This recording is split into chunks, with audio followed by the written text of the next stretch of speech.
Thank you very much for the opportunity to speak. My name is Gib Veconi. I've been to quite a few Atlantic Yards hearings over the last 6 years. This seems like a nice one so far. My observation, though, is there are probably some people here in the room who think Atlantic Yards is a good project. And I think there's some people in the room who think Atlantic Yards is not a good project. Tonight, I think we can put those questions aside because the hearings on those questions happened 6 years ago. And they were decided. And after them, Atlantic Yards was approved. So there may be people here tonight who feel Atlantic Yards is good or not and will never agree.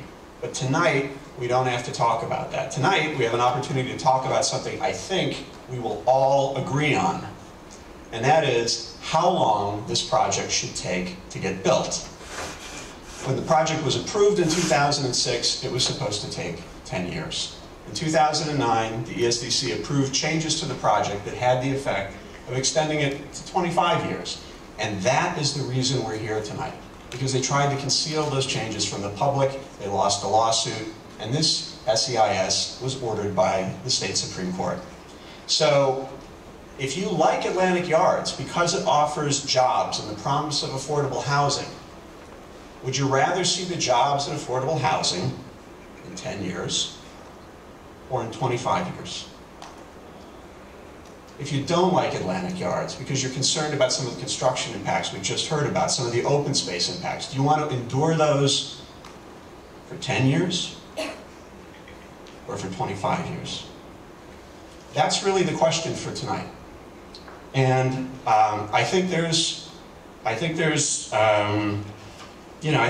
bad news and there's some good news. The bad news is on page 4 of the draft scope of analysis, at the top of page 4, where it says that the reason that the 2009 MGPP was approved was due to difficult economic conditions. Now, they must have been pretty bad if they had to go from 10 years to 25 years.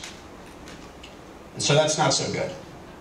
The good news, I think, is that on Monday, the CEO of Forest City Radnor, his name is Bruce Radnor, gave an interview to Bloomberg Television where he said that there's never been a better time to be a residential real estate developer in New York City. In fact, he said New York City never went through the type of recession that hit the rest of this country, and Brooklyn is the best place to be. So it doesn't sound like the difficult economic conditions apply, at least not in Mr. Radnor's view.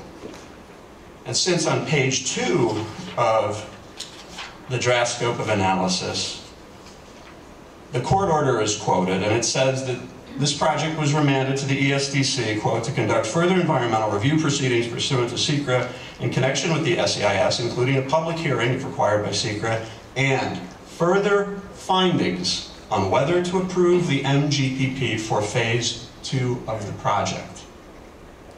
So I, tonight, would like to ask the ESDC on that last point to consider whether the grounds for the 2009 MGPP are still valid, and whether this project can, in fact, be built in 10 years, as it was originally approved, or, in fact, if it's not necessary to extend the project to 25 years after all. And I'd like them to do that by talking to Forest City Radnor about amending the MDA and the MGPP to the 10-year schedule. And if Forest City doesn't want to do that, I'd like to see the ESDC, as part of the SEIS, do what governments do best and issue an RFP for developers who can do this project in 10 years.